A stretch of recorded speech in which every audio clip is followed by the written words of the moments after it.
Your Dog's Friend is a nonprofit 501c3 whose mission is to help keep dogs out of shelters by educating and supporting their humans.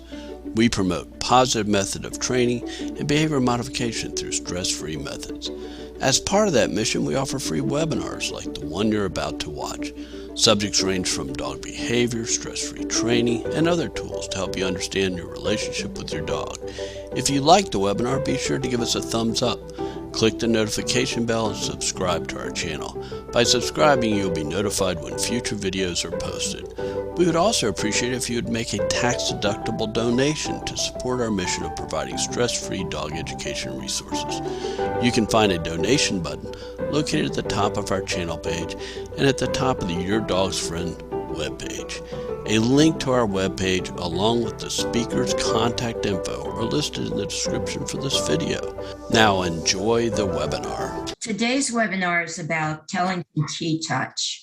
Some of you, I'm sure, have heard of it. Some of you probably haven't. It's a useful tool to help your anxious dog feel calmer, your elderly or injured dog feel less pained, or your easily distracted dog more focused. But first, let me introduce you to our speaker, Pam Wanveer. Pam is an advanced level 3 TTouch practitioner who is often co-taught with TTouch's founder, Linda Tellington Jones, in workshops across the U.S. Her business, Woodside TTouch, is in Silver Spring, where she works privately with dogs.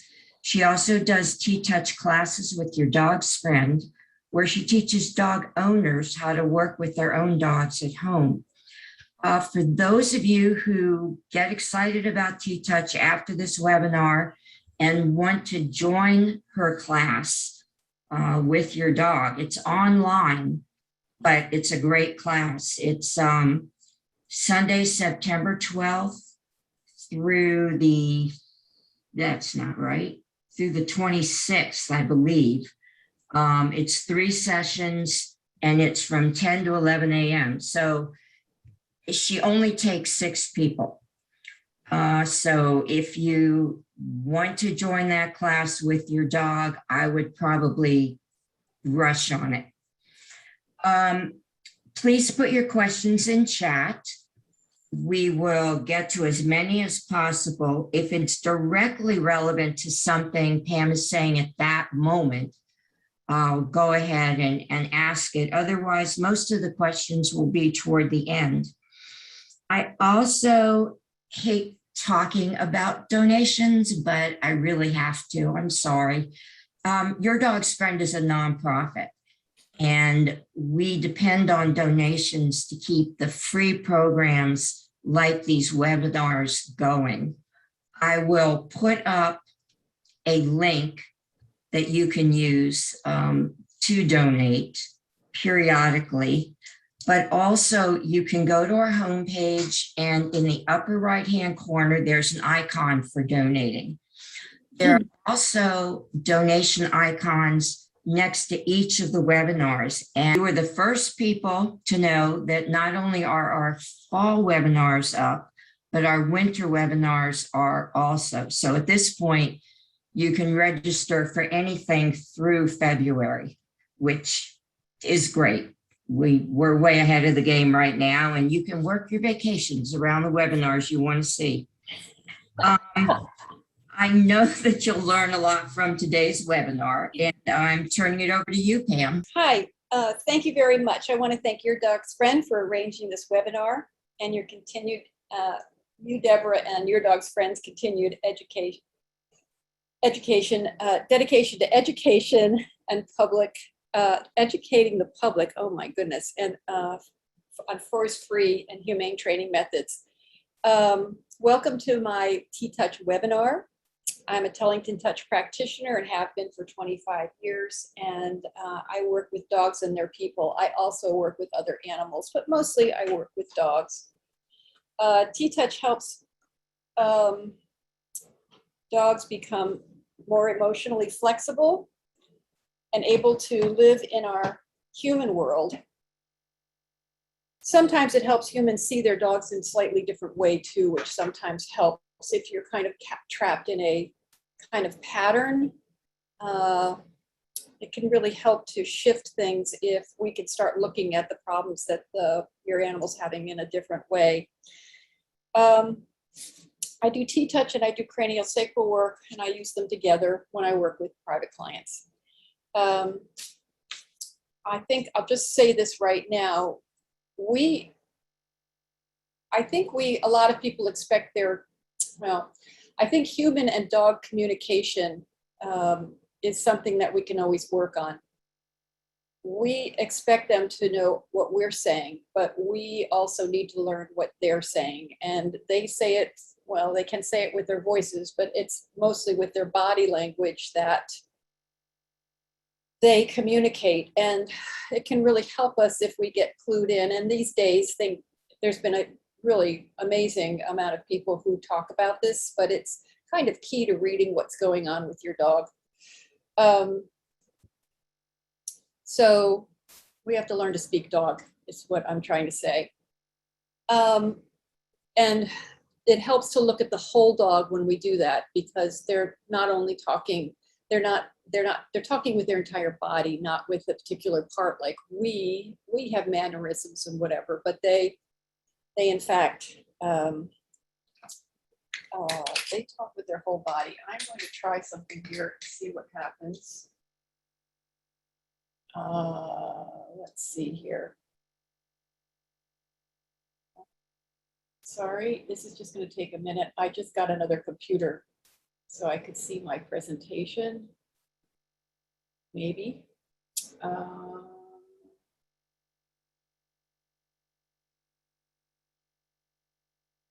Sorry, everybody. I was hoping this would happen before. This is it. Okay.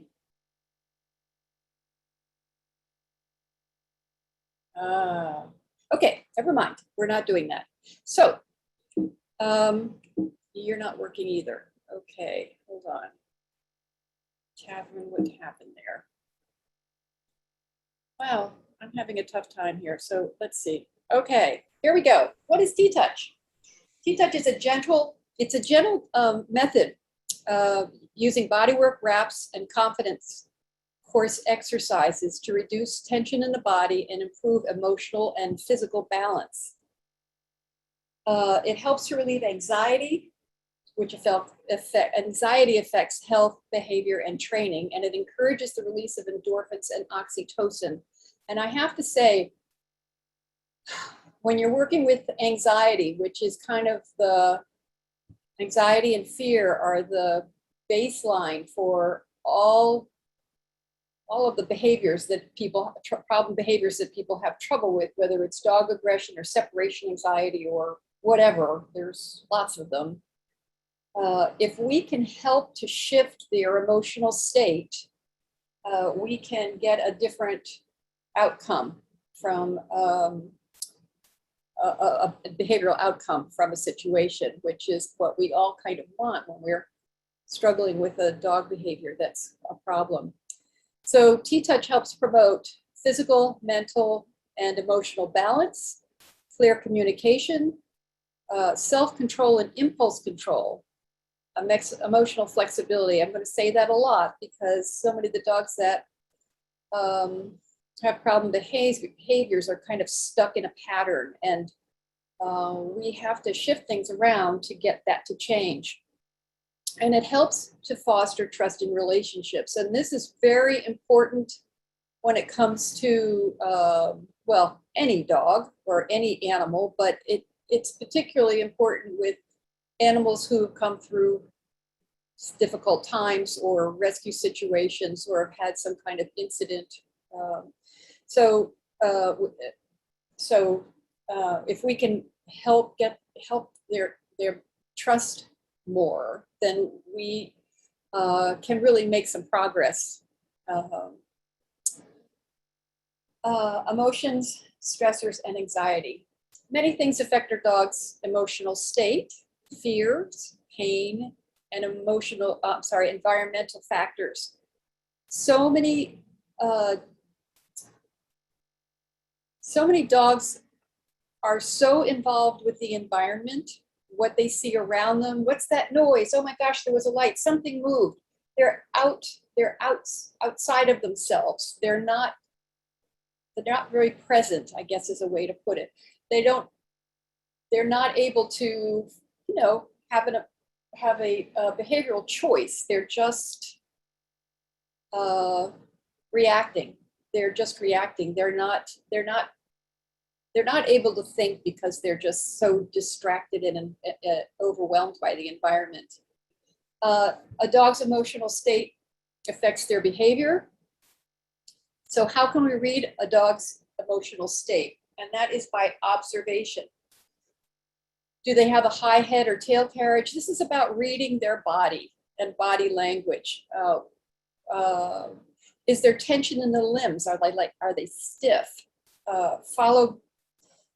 Do they have shallow breathing, or are they holding their breath? So that's something I write. I'll just take a deep breath right now.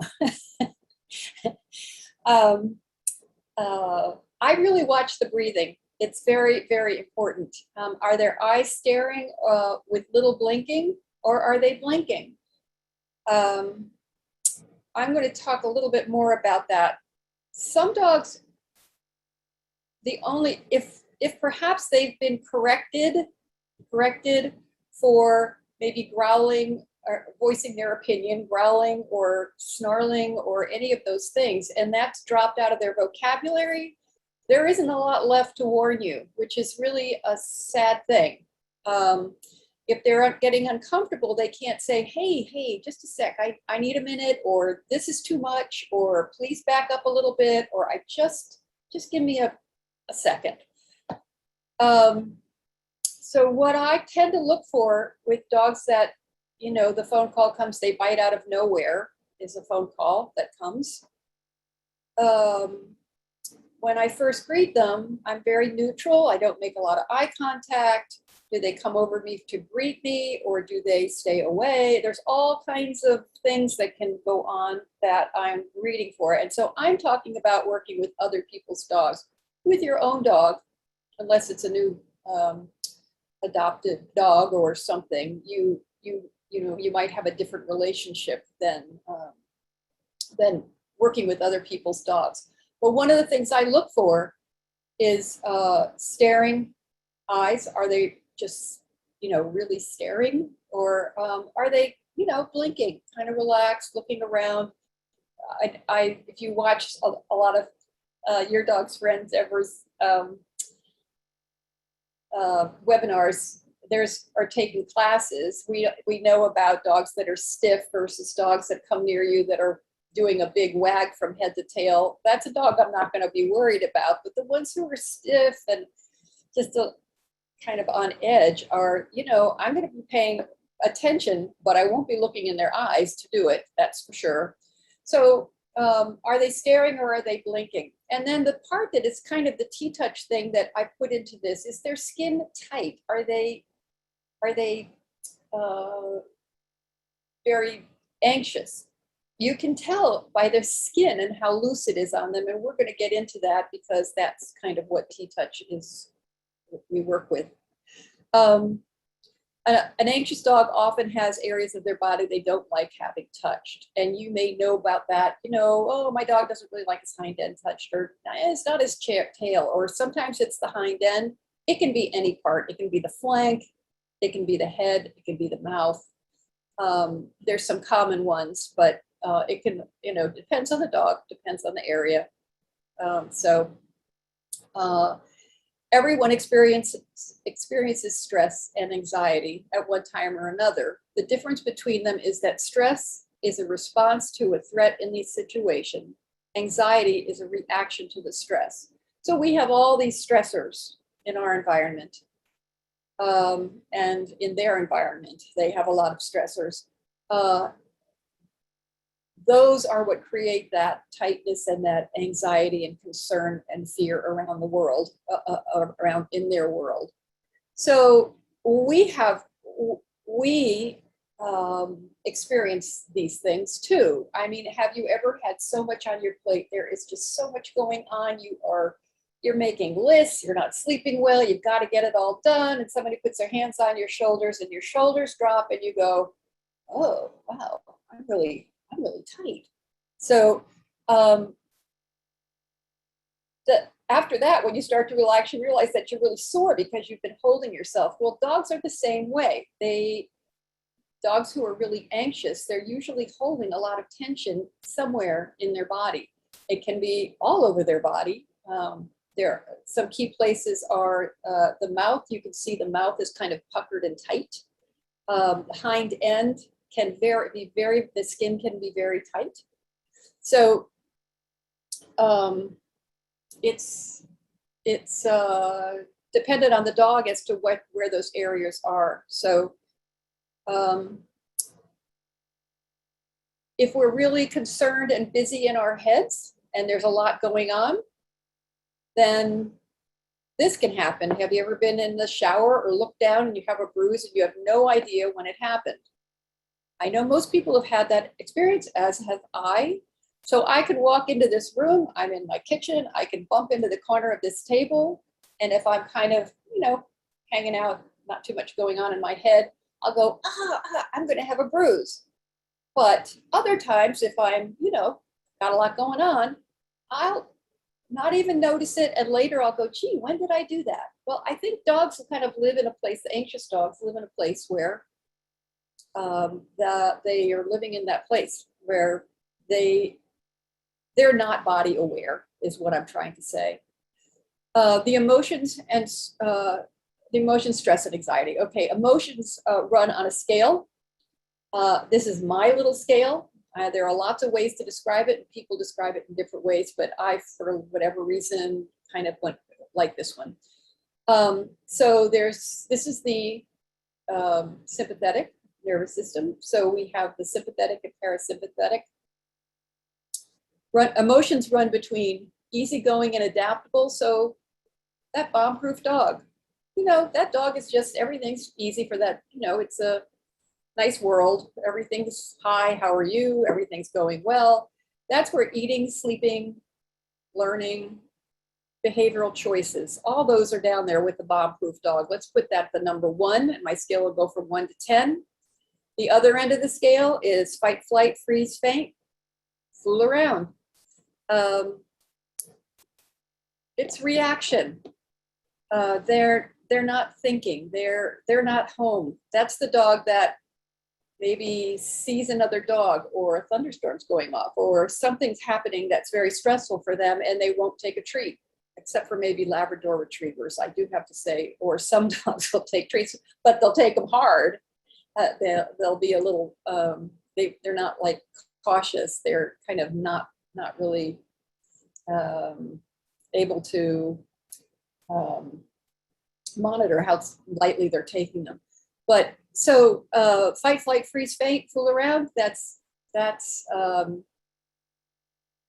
eating, that's when they won't take treats, that's when they're very distracted or overreacting or whatever. So that's the sympathetic side of the parasympathetic nervous system. So we have the sympathetic and the parasympathetic. Is your dog closer to 1 on that scale, or is it closer to 10? If a dog comes to see me and they come in and the person sits down and the dog kind of looks around the room and then comes over and flops down, that's a completely different dog than it comes in, looks in every corner, can't settle down, walks and paces. You get a good sense of where they fall on the scale, and it's not a hard scale. And with TTouch, what I work on is getting them to know what it feels like to be a lower number on my scale. So if they come in and they're a 6 or a 7, if you're working on them a little bit, doing some body work, they may relax for 20 seconds and then they go, wait a minute, whoa, what was that? I don't know what that's not it's a new feeling for them to be a little bit more relaxed. But then within the next few times you do it, they'll do it for 30, 40 seconds or a minute or 3 minutes, or they'll just lie down. Or so how we work with them and how we are with them.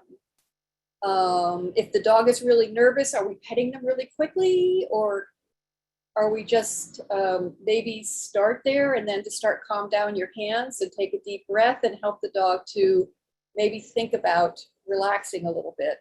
Because remember, they're reading us all the time. So reducing anxiety helps change habitual behavior patterns. It helps enhance the ability to learn. And that way they can make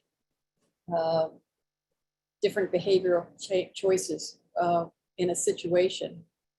The emotions and anxiety. So if we change an animal's anxiety level, we can help change their reactions to their environment. We can help them become more emotionally flexible and able to make different behavioral choices in a situation and be more comfortable in the world. So that's what this work is all about, and it's why I still do it. Oh, and here's Louis. I didn't know I put Louis here, but here he is. I've been working for a long time, I think maybe 5-ish years. A woman who fosters, Amanda, she fosters several different age animals, but she really does a lot of elders and severely animals with a lot of complications. Louis, I just started working on a month ago, and Louis is 17, and the first picture is Louis the first day, a month ago. He's had 4 sessions. And then the second one, and my notes are not here, so I think I saw him a week ago. I did see him a week ago. And this is Louis. And if you look at his top line, just the amount of, Louis is 17, he's blind. He clearly has a lot going on. And his hair is, I think his hair is looking better. Hard to tell, it's only been a month, but when she first got him, she said that when you touched him, he screamed. And actually by a week later, she'd had him for a week before I first saw him, that wasn't happening anymore. So I think he just, new situation, his owner had to give him up because of health issues, I believe. And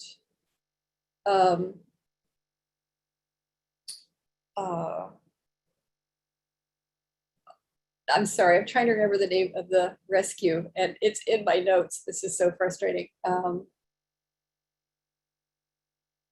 It'll maybe come to me. I'll yell it out later.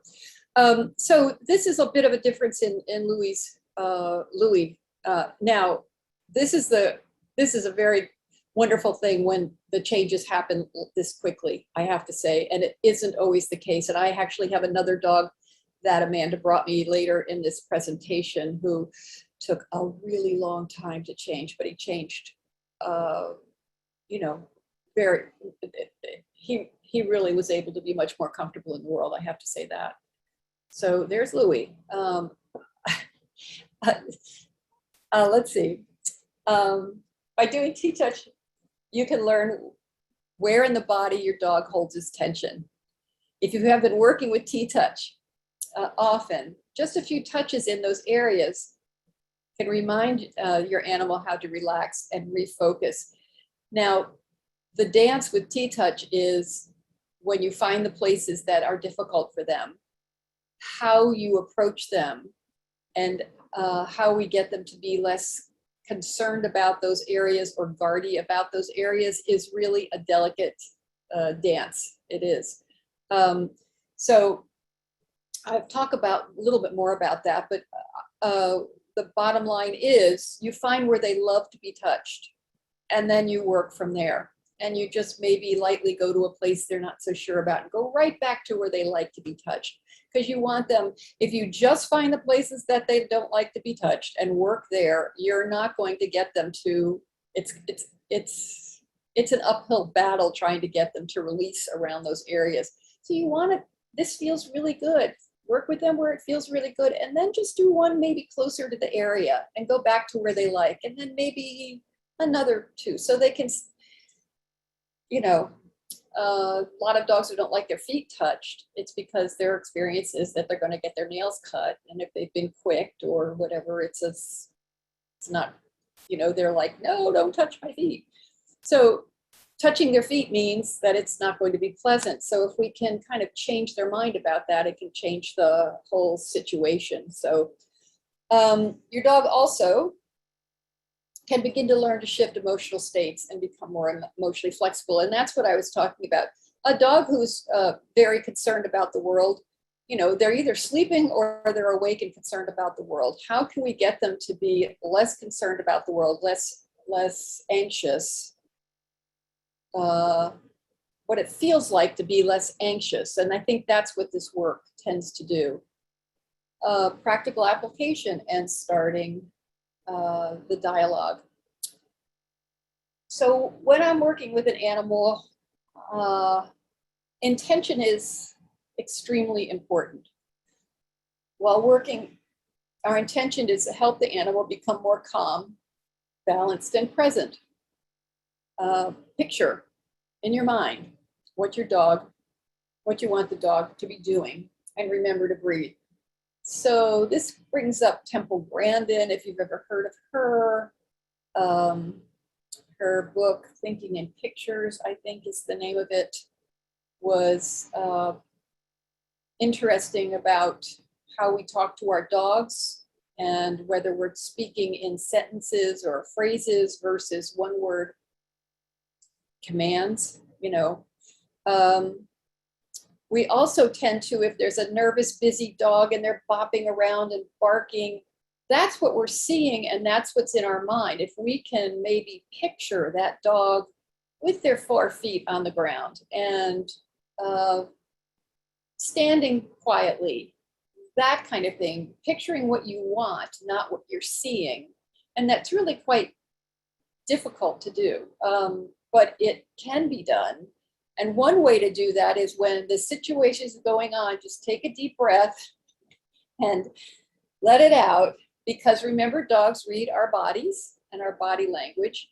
So if we're holding our breath when something's going on, that's what they see. But if we can take a breath, let it out, it can really help to diffuse the situation and almost like take back the, I don't know, steering wheel of the situation or something like that.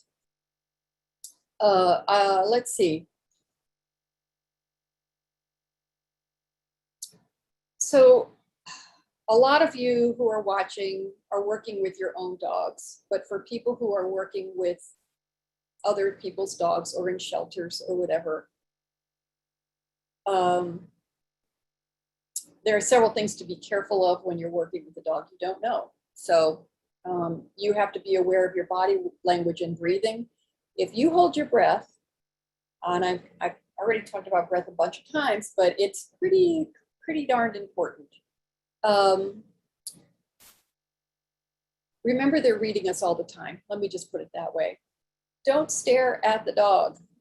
In dog-to-dog language, staring is not polite. When we're trying to change a dog's behavior around perhaps a dog who has trouble with other dogs, we get them to try to look away for a treat or something to break that. All the time that they're staring, their anxiety is building. If we can walk behind something or get them to turn away and eat something, it lowers the anxiety level or the stress levels between the two dogs. So it's also what dogs would do who get along with other dogs. They don't stare at another dog. They just, they'll look away, they'll lick their lips, they'll sniff, they'll look over, they'll look away. That's what we're trying to teach the dogs who are frankly being inappropriate in the dog language world. So remember to blink. I have found blinking to be an incredibly important, communication. And not only with dogs, but with cats too. Cats will often blink back at you. Just a nice, slow, big blink. I don't know. It's the opposite of staring. Maybe that's it. And don't lean over the dog. So when you're starting to do TTouches on a dog you don't know, you kind of have to do it from the side, because leaning over a dog can be a very large trigger. Where do you start? Where do we start when we're starting to work with a dog with TTouch? What I start with is observation.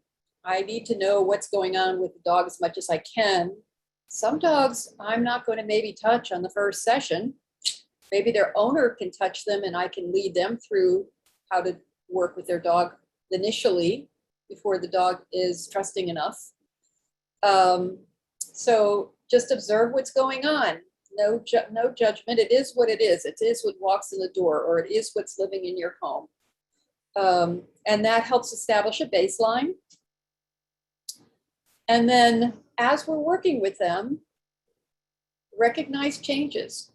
I mean, also, if a dog comes in and is pretty concerned about me, does it also figure out, okay, well, she's sitting down, she's not looking at me, I'm not leaning, I'm just kind of being over here, being neutral.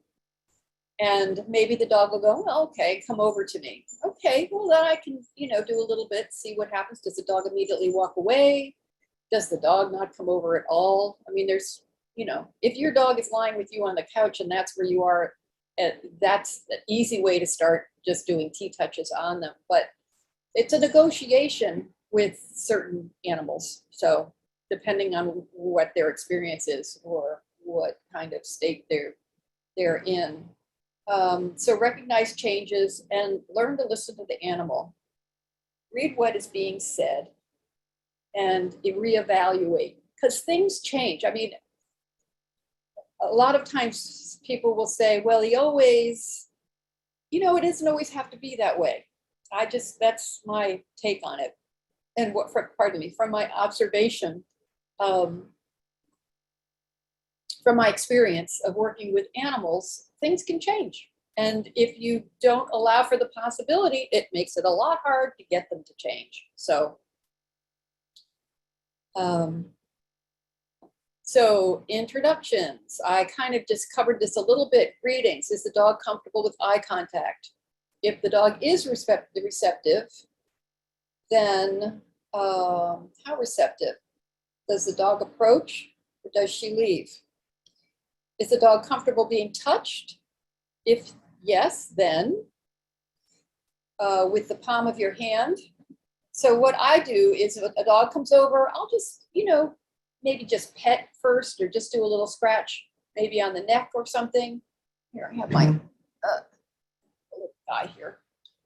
Maybe just touch the neck a little bit. There we go. And then if the dog walks away, okay, note it. If the dog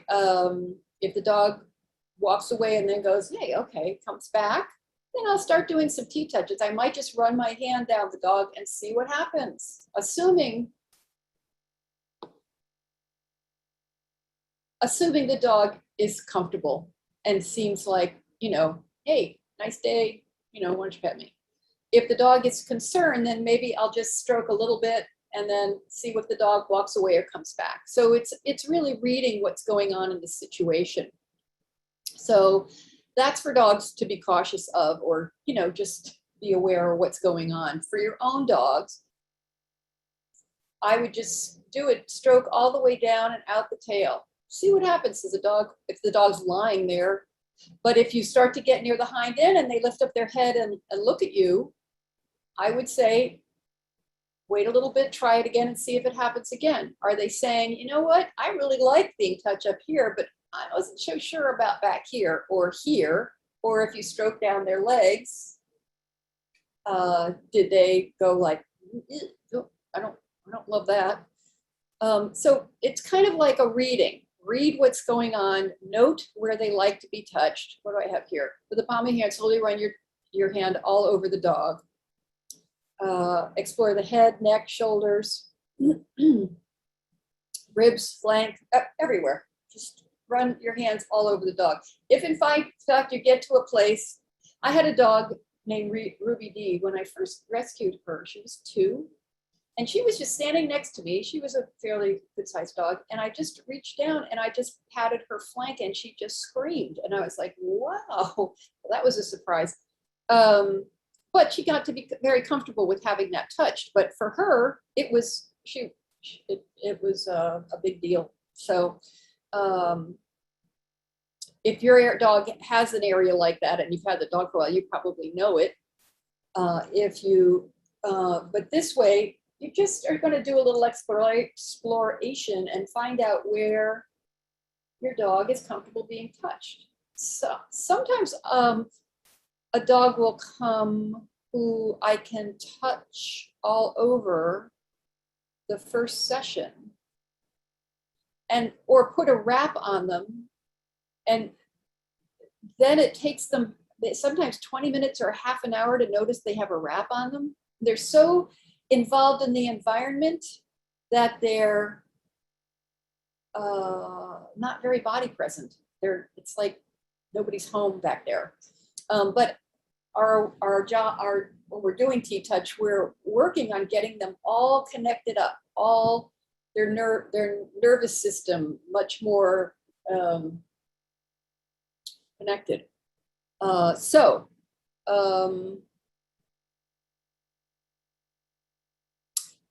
So when you first touch them, do they move away, or do they lean into you, or do they solicit more?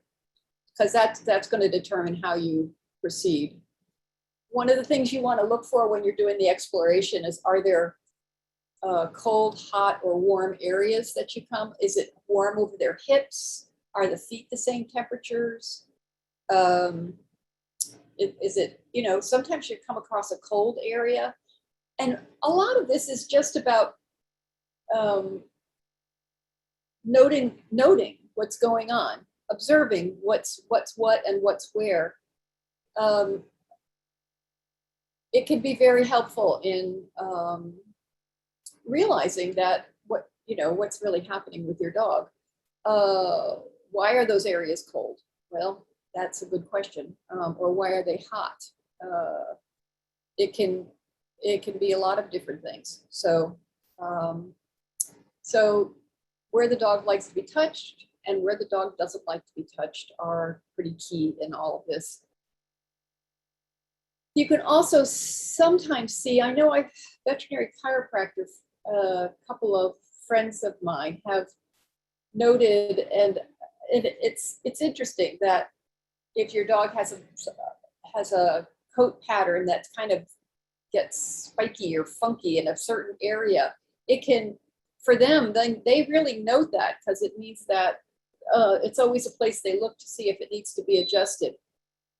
So this is just, some of the things we notice, and also get you to be more present in your hands, I think, perhaps. And then overall, how loose is your dog's skin? I know that sounds, but for us, like when we were really uptight and our shoulders are all tight, it's for them, you can feel it in their skin, and if it's loose or tight.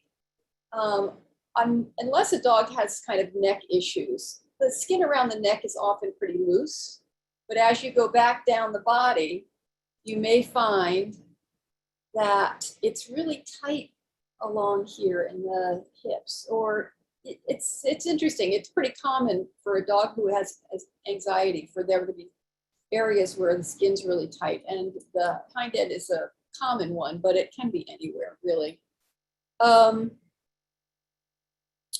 Let's see. Now, as we're working with them, we're looking, if the dog, these are things that help them change emotional states. So yawning, licking the lips, shaking off, just moving around, turning the head away, and sniffing the ground. Some of these are known as kind of calming signals, but some of these are also ways that they are helping themselves to relax and shift emotional states.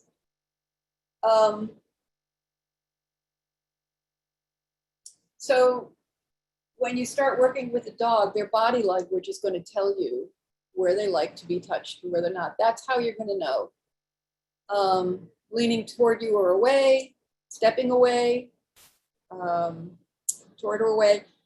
If you go to work on their hind end a little bit, if you're just going to do some touches back here and they turn around and lick your hand, it really is trying to tell you that actually they're not that happy with that, which would mean I'd go, oh, I also have a running dialogue when I'm working with them. I'll be talking to them, and then if I were to get back here and the dog were to step away, I'll say, oh, okay, let's go back up here. Or if they step really away, I say, you know, why don't you come back and we'll see, I'll just work on a place that they were comfortable and say, do you mind if I do one back here? And just do one. So they start to trust that I'm listening to them, because it makes a big difference in this dialogue. It really helps with them learning how to trust that I am listening. So, but if I touch the hind end, or if you have your dog standing and you stroke them and they get you back here and they sit down, it often means they're like, yeah, well, I'm not sure I like that so much. Even if it's just a little, they might like their butt scratched. They really might think that's just great. But doing TTouches can be a little different. So it's a much more focused touch. And so if you're reading all these signs, the dog sits down or is trying to lick your hand or tries to step away or all those things, and you're not listening, then you could move into the next area, which is they start looking at you with hard eyes, growling, snarling, holding their breath. That's going on. You are not listening, because they're about to tell you in no uncertain terms what they think. So to stay safe, it's really good to pay attention to what your dog is talking about or the dog you're working on is talking about. So when I'm working, I watch for small changes: relaxation in the body, starting to blink rather than stare, starting to take deeper breaths, yawns.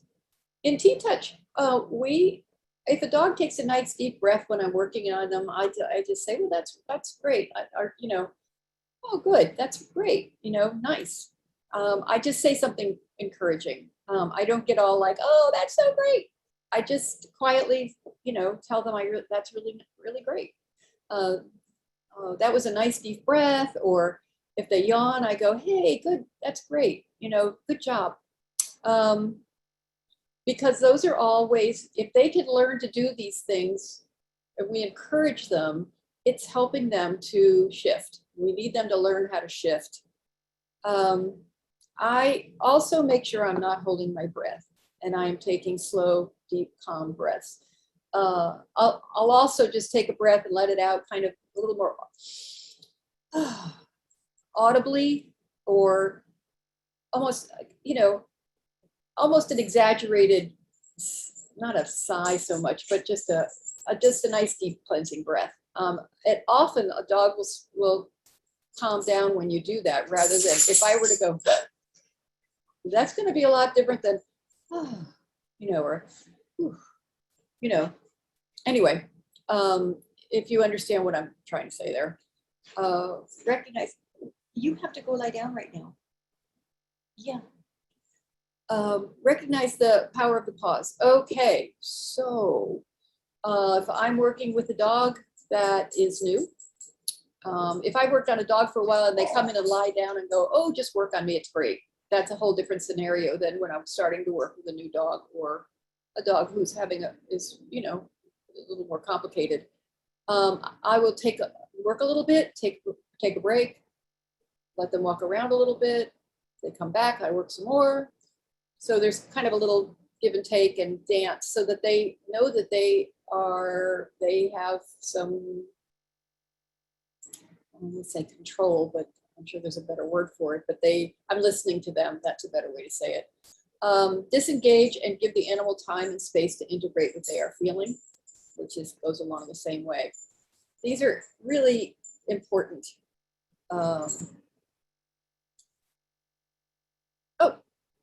So I stuck some pictures in the middle of this PowerPoint last night. This is my kitten. This is she's 10 now, but I thought it was a cute picture. So there you go. That's Lorelei. Okay, so the 3 components of TTouch. There are 3 components. There is body work. When I say body work, people think massage. TTouch is not massage. Massage goes through the skin to the muscles. It's a Swedish massage. It's all about the muscles and whatever. TTouch is about the skin. All the nerve endings come out of our head and come down our come down throughout our body, and they end here at our skin. This is why we have feeling here on our skin. And TTouch is involved with the skin. It is a very light work. It is just about moving the skin in a circle and a quarter, and we will do that shortly. So the three components are body work, wraps. Most everybody's heard of thunder shirts. That comes from a TTouch practitioner who developed the thunder shirt, because we've always used ace bandages before, or t-shirts or things like that. And he came up with a thunder shirt. Now, if your dog doesn't like Velcro, or if it's too hot, then a thunder shirt can be too much, but a light t-shirt or an ace bandage can actually work very nicely to still give the dog that feeling of comfort and a slight compression, I guess, without being too hot. Or if a dog, so I've put a wrap on a dog and they don't notice it for a long time. It can be, for some dogs, it's a lot. It's a lot. They get a lot of information from their body they're not used to. So it can, if you put on a wrap or a thunder shirt or whatever, and the dog just stands there and almost seems like it can't move, it's because they're getting flooded with information from their body that they're not used to hearing. And so they're basically are just kind of frozen in that state. If you get them to walk a little bit, then they're like, oh, okay, I can actually move. They're just like, it's a lot of information coming in and they're just like, wait, what? So, and then the third part of TTouch is the confidence course. I need to look at the next slide to see what we have. Okay. So TTouch comes from, I'm trying to figure out what my notes would say right here. And they are that TTouch comes from, developed by a woman named Linda Tellington Jones. So the Tellington of Linda's name and touch is what TTouch the name comes from. Linda was a famous horse trainer. She had a research and educational facility on the West Coast for many, many years with her husband. And they trained trainers and worked with complicated horses and a lot of eventing kind of horses and things. And she did that for many, many years. And then one time when she decided to do something different, and she studied with a man named Moshe Feldenkrais, who developed a kind of work named Feldenkrais work. So Linda was studying with Moshe Feldenkrais, and she'd go home to her ranch and people would, she'd be working with horses or whatever, and she'd started practicing Feldenkrais work, just the hand movements on horses, and got behavior changes and was like, what? And that's what started her down the road to develop TTouch. How did body work and these, so Feldenkrais work is a body work part of it, and part of it is called functional integration, which is moving the body in different ways and just movement exercises. And hence with TTouch, we have body work and the confidence course. That's the kind of the functional integration part of it. And so getting behavior changes out of body work was kind of not something that it was kind of odd, actually. So she started pursuing that, and that's how we ended up with TTouch. So kind of Feldenkrais, TTouch is kind of modified, much more modified and adapted Feldenkrais work for animals, except Linda really modified it so that it's simple to learn rather than a very complicated system. So the body work. Okay, so TTouch is actually quite simple. It is, the movement is a circle and a quarter. If we start at, let's see if I can bring this in so I can do this closer. is if I were to put I'm going to put my thumb here so my fingers are kind of loose and free. And I'm going to pretend there's a clock face here on my hand and put my fingers at the bottom of the clock at 6. And I'm going to move the skin up to, I don't know if we're going, if this is flipped for right and left. I'm going to go clockwise on here up to 9, up to 12, to 3, to 6, past 6 to 9. So I'm starting at 6, going all the way around, and I'm passing 6, going to 9. So I'm doing a circle and a quarter, a circle and a quarter. If I do it on my arm, a circle and a quarter, a circle and a quarter. It is, I'm putting on enough pressure that I'm moving the skin. I am not just drawing circles on the skin. I am actually moving the skin in a circle and a quarter. Now, if I do it on my face, over here, buddy. Okay, and I'm gonna hold up my arm. I'm gonna put my thumb. If I just do it with my fingers and my hand is pointy and stiff, and I'm doing it from my shoulder, it's pokey. It's not comfortable. It's not relaxed.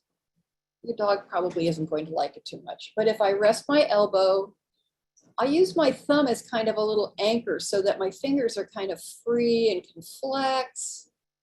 And I put my fingers, let's see here.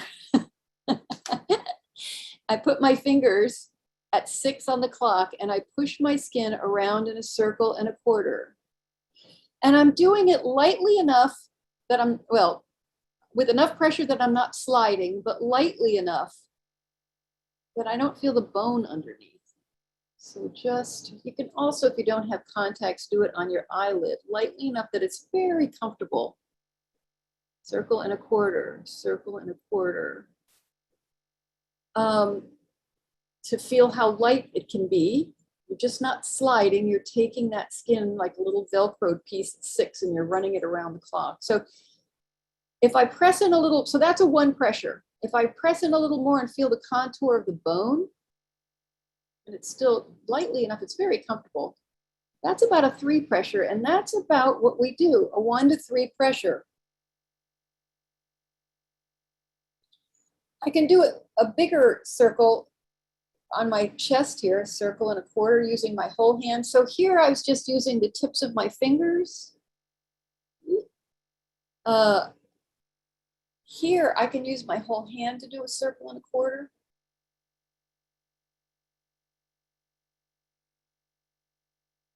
Now on this guy, if I'm working over here and I'm using this part of my fingers here, the upper part here, all these places that I'm using on my hand have names, and I'm not going to name them at this point because they're all a circle and a quarter, but they're using different parts of your hand. So if I'm talking to another TTouch practitioner, I can say, well, I used the raccoon touch around the ear, and I used the abalone here. There's all these different names, the clouded leopard, the lying leopard, there's all these names. You just need to know a circle and a quarter. So if I'm working on this part of the dog over here, I'm just using the part of my hand that's relaxed and comfortable.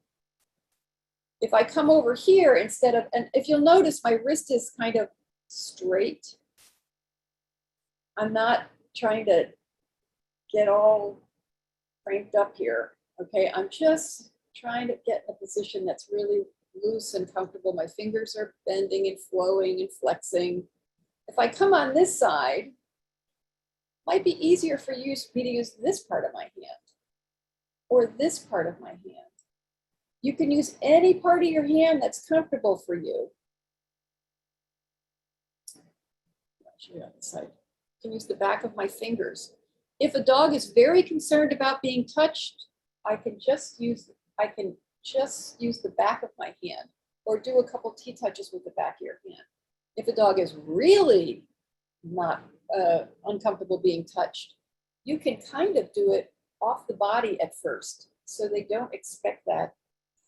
you know, oh, she's touching me. And they'll get more, they'll kind of learn to trust you. Maybe you can just do one here and then go off the body the rest of the way. You really, there's infinite kind of modifications according to the dog's concerns.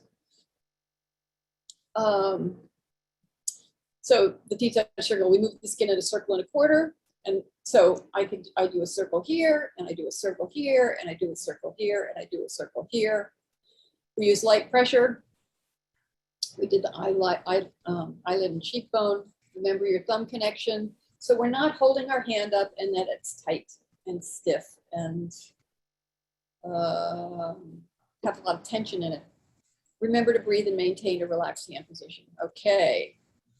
Now, Pam, is it essential that the circle be clockwise? Good question. Counterclockwise? Okay, that's a really good question. It depends on, in the end, it depends on the animal. If they're comfortable with both directions, then it's perfect. Most dogs I've worked with don't seem to mind, but it is something to keep in the back of your head. If they're not comfortable with it, there are a couple things: the direction you're going, the pressure you're using. If it's too light and it's tickly because you're kind of not actually moving the skin, but you're kind of drawing circles on the dog, that's kind of tickly. A lot of them it's not great. They don't like it. If you put in a little bit more pressure, go to a 1 pressure and you're moving the skin, you might have a dog with a thick coat, like maybe a Malamute or a Husky or somebody like that, where they might like a little more earth. Some dogs are sensitive and some are not. It just depends on the dog. I think the answer to most questions could be it depends, which is, but anyway, so no, either direction is fine. I know I don't like counterclockwise circles.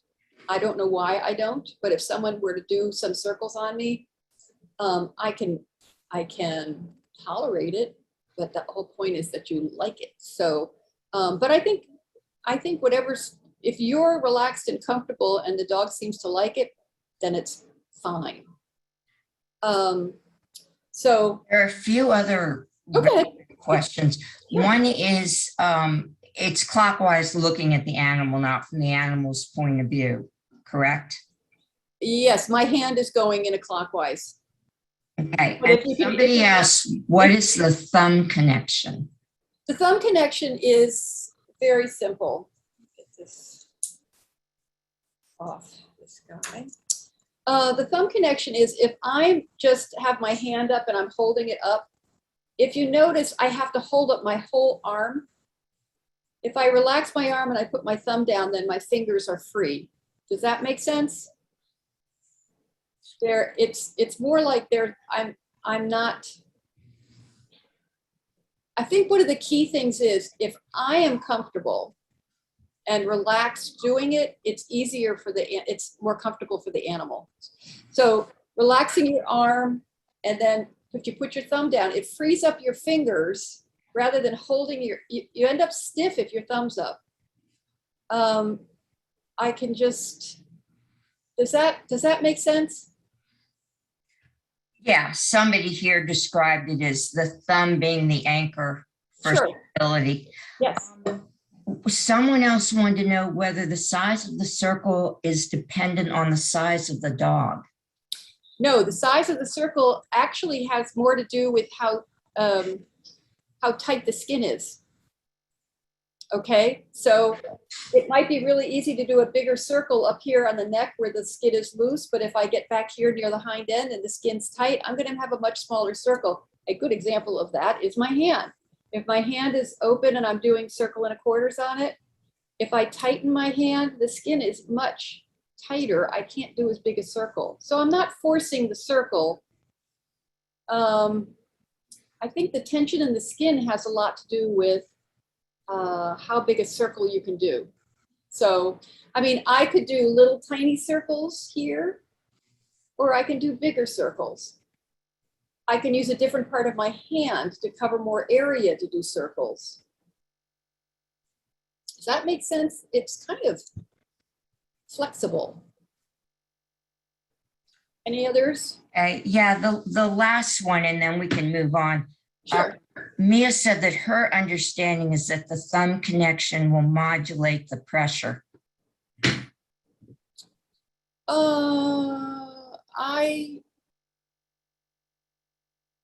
No, I can, well, maybe they have to be equal.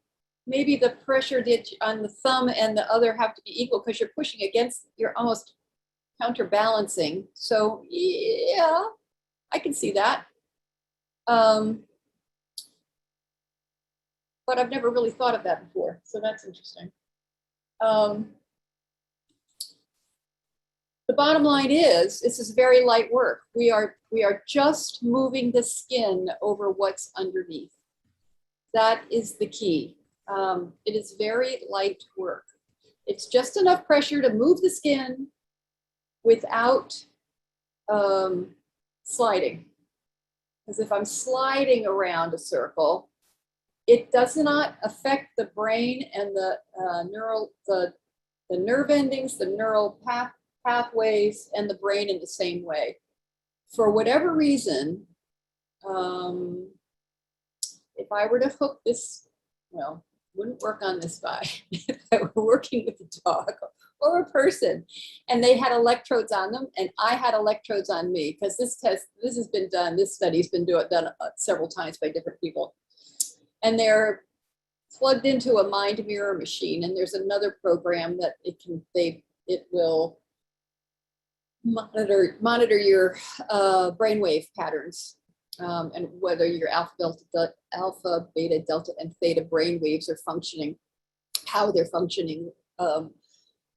If you're doing TTouch, and I don't know if this has to do with why it works or if this is just my own little made up thing about it, but when you're doing TTouch and you have a monitor on each, me and whoever I'm working on, or whatever you're working on, the brainwave patterns sync, which is, and they sync in something called, what Anna Wise called, the awakened mind state, which is when learning occurs. So there's something going on with this. And I have figured all these years now I can talk and do TTouch because I've been doing it a long time. But I think, at first you're kind of having to pay close attention to your hand, because it isn't, it's a non-habitual movement, and that's what the brain pays attention to. Oh, that's what I can do right now. So if I get you to fold your hands, and you've been doing that a long time, all your life, and you can just stand there with your hands, sit there with your hands folded, and it's comfortable. But if I ask you to fold your hands so that they are not folded the same way, they're folded the opposite way, and you hold that for a little while, it really doesn't feel, it's a little awkward. It feels strange. Your brain keeps going, wait a minute, it's just, wait, what's going on there? So we're connected from our nervous system with neural pathways that go throughout our body and end at our skin. The way that we've always done the hand folding is like the Beltway or a major thoroughfare. The way we don't usually do it is kind of, I think it's like a country path through the woods. It's the neural pathways are there, they're just not well defined. So we have the defined ones and the not so. The neural pathways are there, they're just, kind of hanging out, going for a free ride, I think. And with TTouch, this non-habitual circle and a quarter movement works to help awaken those neural pathways and connect the animal up more. And that's so that I referred a couple times to putting on a wrap on a dog and they don't notice it at first.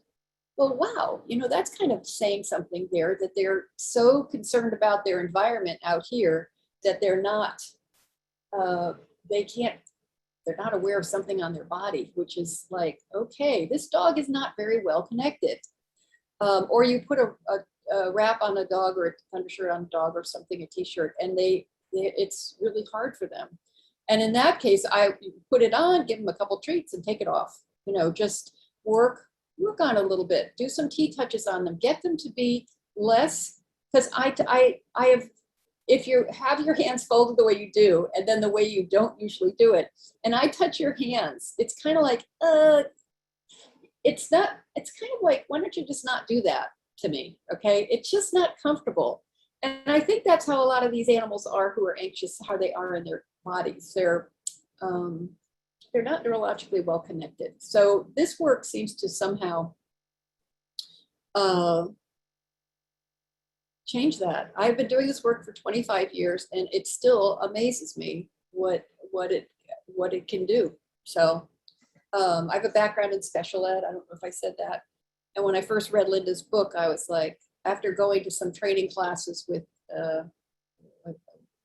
you know, old style dog training, I was like, I ended up not going anymore. And then I read Linda's book, and after I don't know, I was disillusioned. And I read Linda's book, and I was like, wait a minute, this is really interesting. And that's what started me going down this path 7 years ago now, I think, actually.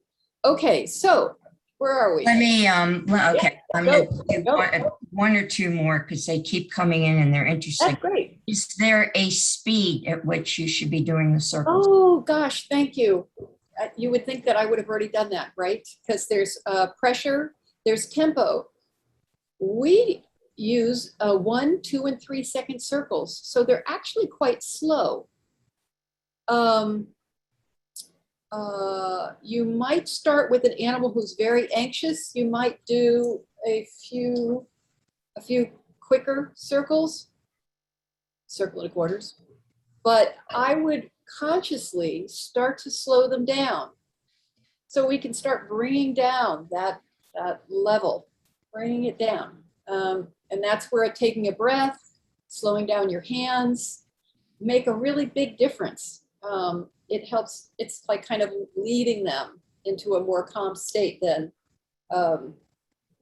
you being all right where they are. So maybe start where they are and then work to just slow it down. So a 1001, 1001, 1002, 1001, 1002, 1003. So 1, 2, and 3 second circles. I don't use 3 second circles very often.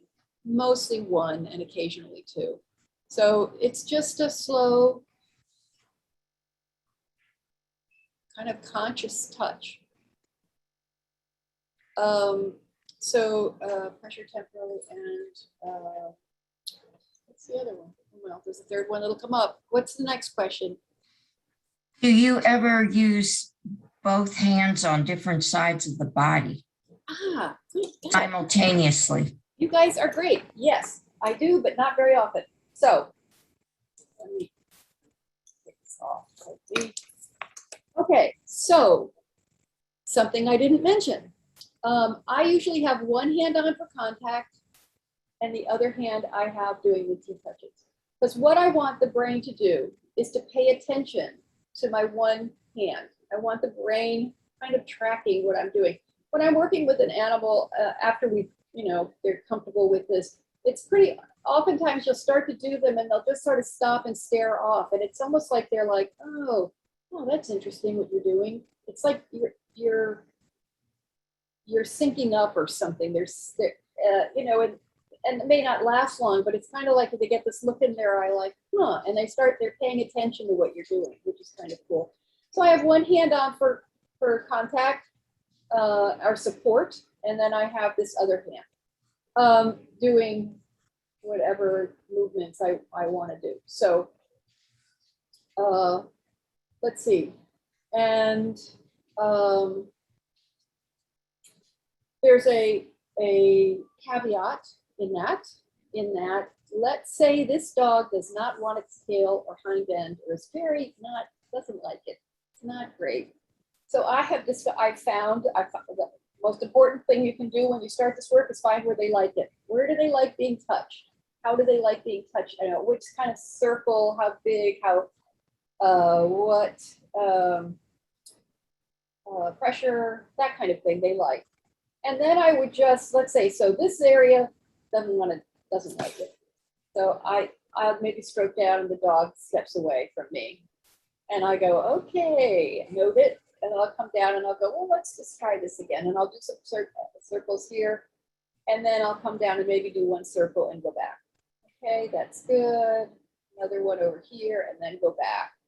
And then I'll do this for a little while. They love their ears done and all that. And maybe I'll just come back and do one or two more. So now let's say we're doing all that and the dog is still trying to sit down or walk, you know, go, I don't know if I like that, or turns around and looks at my hand. I'm like, okay, this is really difficult.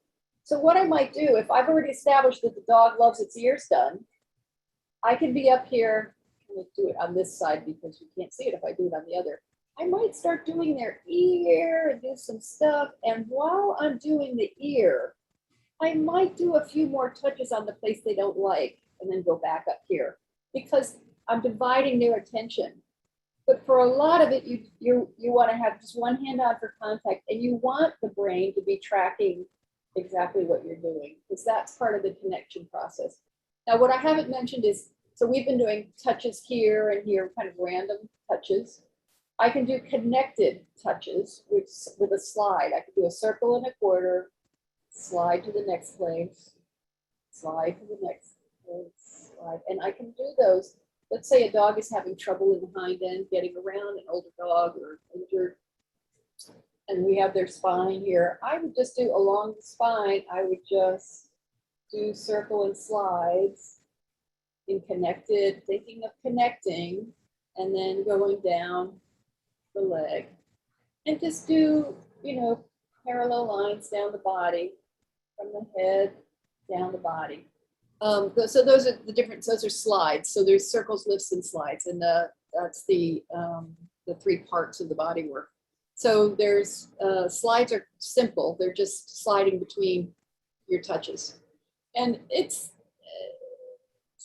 they're lovely to do. You can do them up. You can, now, so for two-handed things, there are a couple touches that are two-handed. One of them is a zigzag.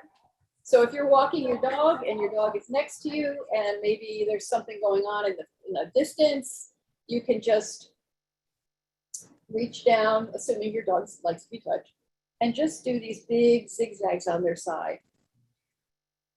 Kind of like bringing their attention back into their body. Zigzags are great. And then the other one that's a two-handed is, how do I do this? This way. Is Get your dog in that position. I know, if you could get your dog in this position, you wouldn't want to do this, right? We can do it like cousins. Is that better?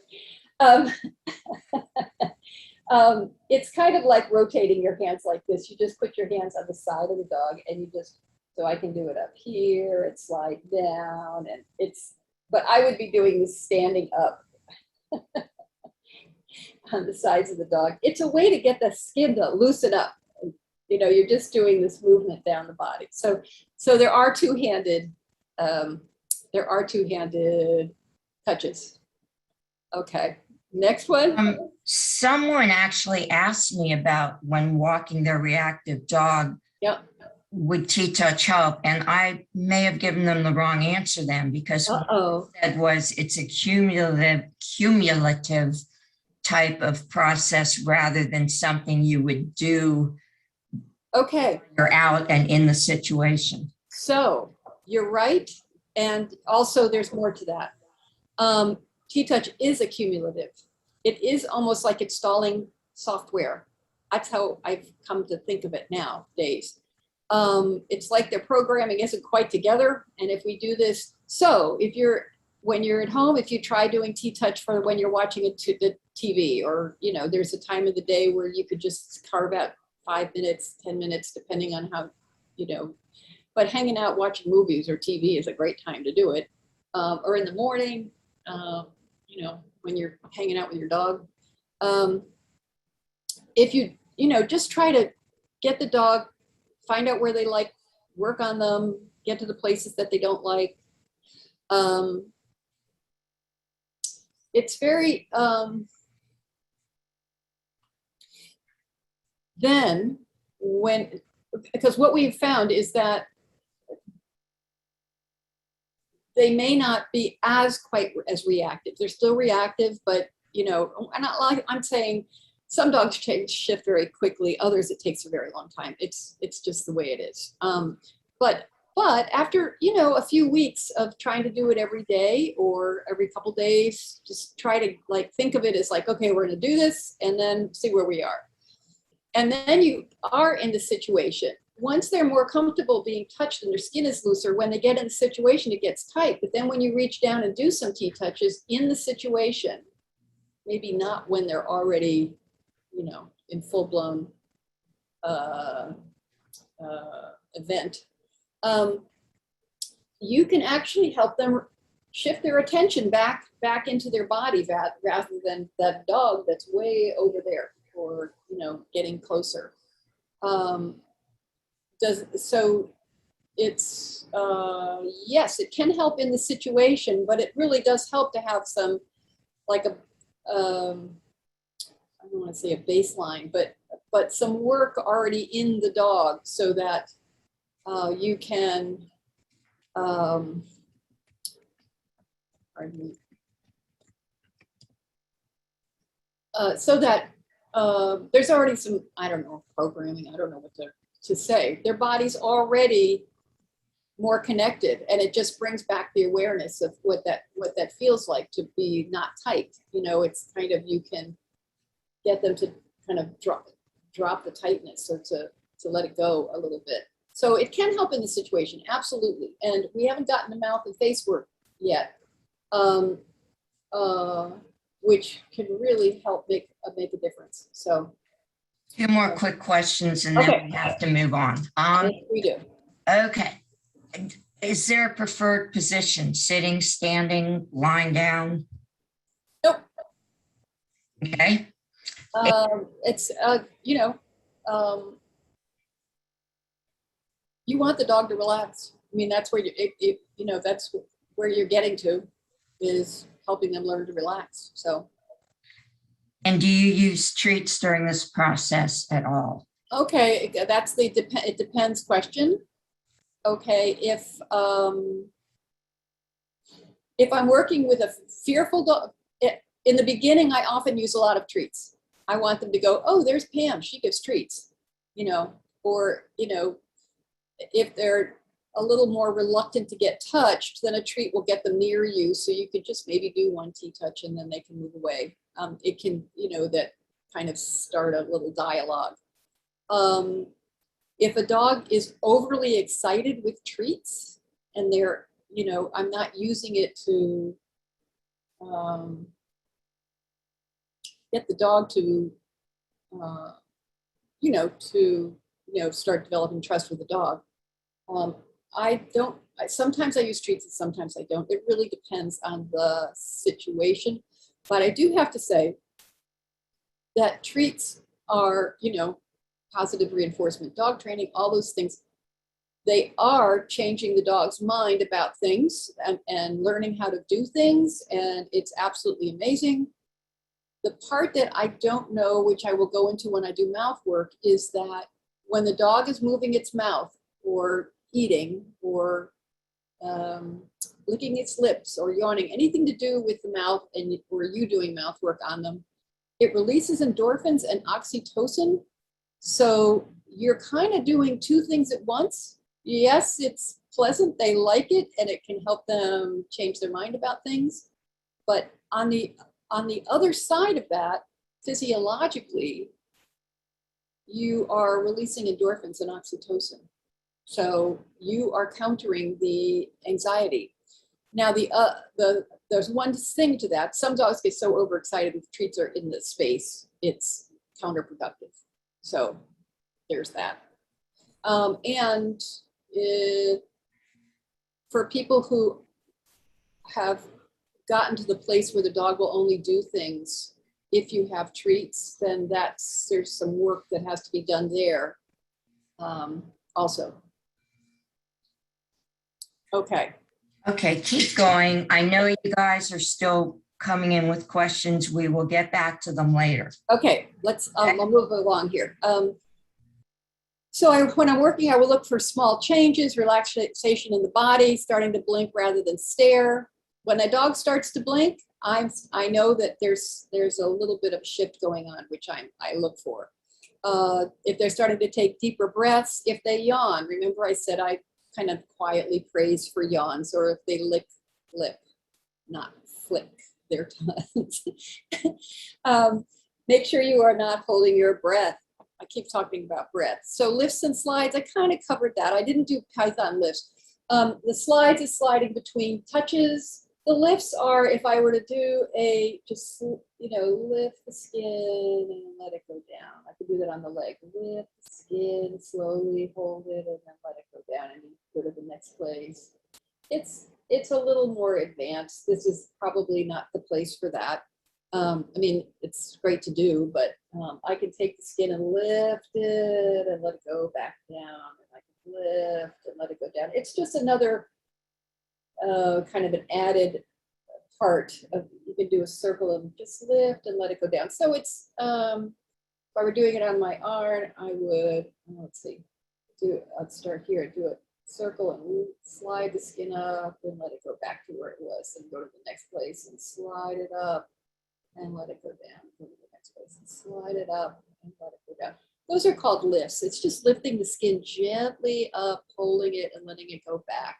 You don't pick it up and drop it or anything. It's just a very comforting kind of situation. Now, ears.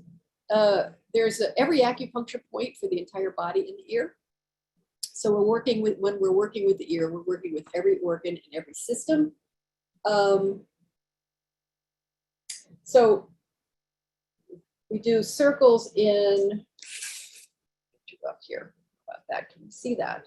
Do circles in, I will put my hand, so this guy has a little bit of a floppy ear, so I'll put my fingers underneath, and then on top, I can just do a circle with my finger, with my thumb. I can use my thumb to do circles, or I can just do slides out the ear. And just try to cover the whole ear. Now, if your dog likes having his ears done, remember, if the dog has a part of the body they don't like touch, we're going to find a place they do touch, and then you might just do one little touch up by the ear, and then another, and then do where they like.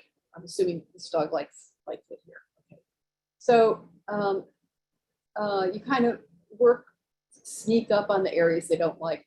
So if your dog likes their ears done, I do around the base of the ear where it connects to the head, and I do ear slides. And figure out a way your dog likes it. They start going, oh, that feels so good. You found it. So ear work is actually,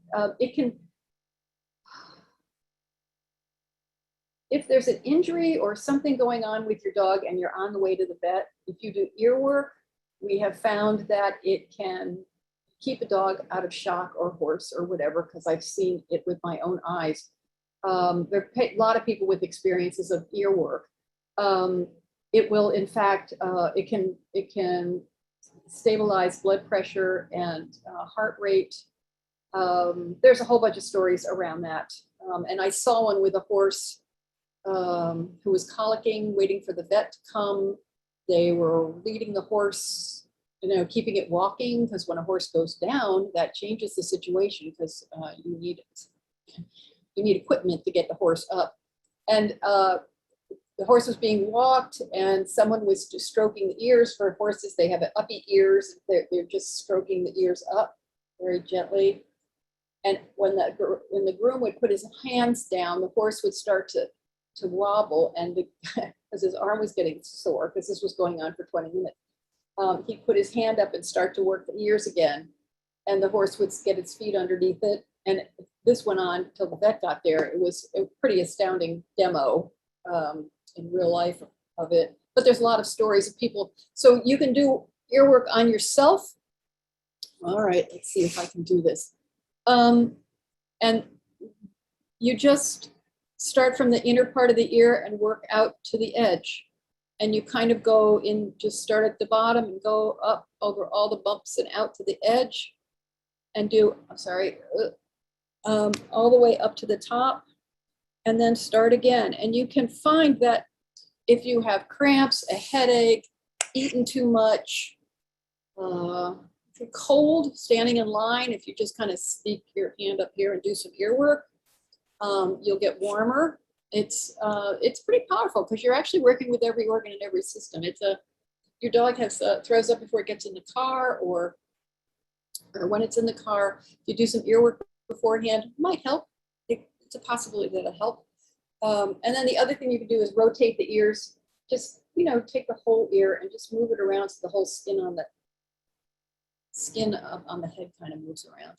Is another thing. So ear work is an incredibly powerful tool. And unless a dog's had multiple ear infections and hates people putting the medicine in their ear, you can still get them over that. You could just start from where they like and just get them to realize that you're not going to grab them and stick something in their ear. I mean, you can really change their mind about that. This work is great for getting dogs to be more comfortable with the veterinarian. I have to say that's been a regular benefit I've seen.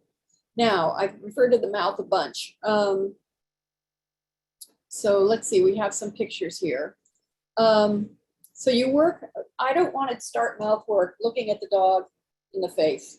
I mean, that's just not, it's a little confrontational, I gotta say. The best way to start mouth work is from the side. So I'm gonna work from behind the head. And so let's say the dog likes its ears done. I'll be doing the ears. I can come down and just do one circle on the lip. And you might find that your dog, if they're very anxious, they have a very tight kind of bunchy, it almost looks like there's a plowed field here where there's almost ripples where the rows of whiskers are. So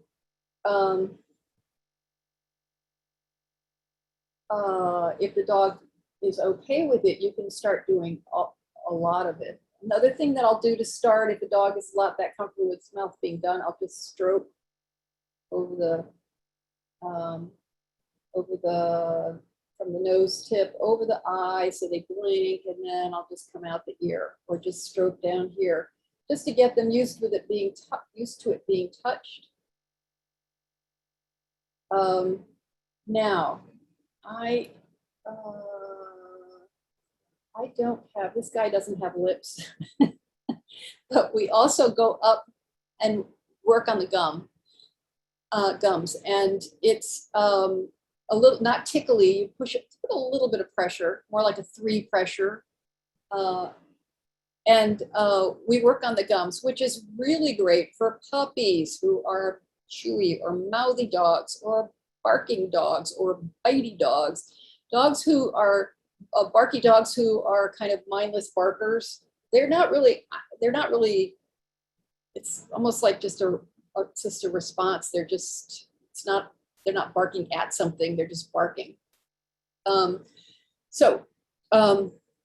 work, I talked about treats. It's actually working to move their mouths. So when we're moving their mouths, or if they're moving their mouths, licking. Dogs who lick to self-soothe. It's the grooming behaviors. They're all about they're getting endorphins released and oxytocin. So they're calming themselves. So here are some pictures here of someone. She has her finger up under the lip, but the mouth work is, you're really right up in there on the gum. I can probably do Luna here. I don't know if we're gonna have time. We'll see. You can gently stretch the lips, because a lot of times this is all really very tight, or you can stick your finger here in the back of the mouth and just sort of pull it and stretch it. This is just all very gentle work. You're just thinking so that they know what it feels like to have this knot tight. It's almost like the British stiff upper lip kind of thing. They're really tight. You see somebody who's upset and their mouth's all tight. This is helping that to relax and release. And TTouch on the gums. Okay, so here, I actually have a picture. That's my dog Ruby D, who's not with us anymore, but I'm up there doing actually I'm doing a slide on her lip. I'm not in there doing the gum because that kind of, my hand's not in the right position for that, but let's see. And so we do the ears, the mouth, we do the feet, we do the tail. A lot of dogs' tails, they don't like to be touched so much. If you want to start doing tail work, which kind of looks like you can rotate the tail to release some of these muscles gently here by the base, or you can do TTouches on it. There's all kinds of things you can do. You can kind of flex it up just gently. If your dog doesn't like its tail done, if you take the tail, assuming they have a tail that will comfortably go down, and hold it against their leg and do TTouches through it, that works for a lot of dogs. For some reason, when it's touching their own body and you're doing TTouches on it, it's different than it being straight out or straight up.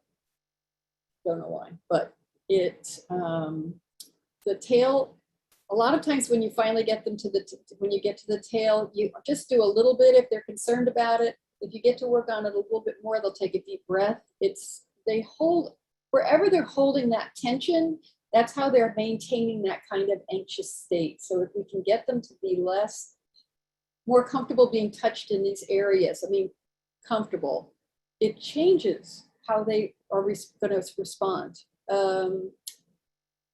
Gentle slide, yeah. So, and one way to start with the tail is just start at the head and go down and out the tail when your dog's walking by. You know, just, whoop, I'm not really paying attention. Because this kind of work is very focused, and that's a different kind of situation. Wraps, okay. So we not only put on t-shirts and, well, ace bandages or whatever, we also do face wraps. This is a head wrap and this is a face wrap. These are, the dog can still open its mouth. It's very comfortable, but it's bringing awareness to the mouth. And if your dog, you know, if you have a dog who, some dogs you put it on, they're like, huh, and they'll just stand there. Other ones will go, okay, we're getting that right off, and they'll pull it right off. This can be really good for barky dogs. It can really make a big difference. It makes them aware of their kind of mindless barking behavior. So, and for whatever reason, you can take this guy here. Oh, no, yeah, right. I'm just going to take this little ace bandage here and, oops, buddy. You just put it over the nose, fold it, cross it underneath, and put it behind the head. So it's quite simple, and it's, you know, very, very loose. The other thing you can use is,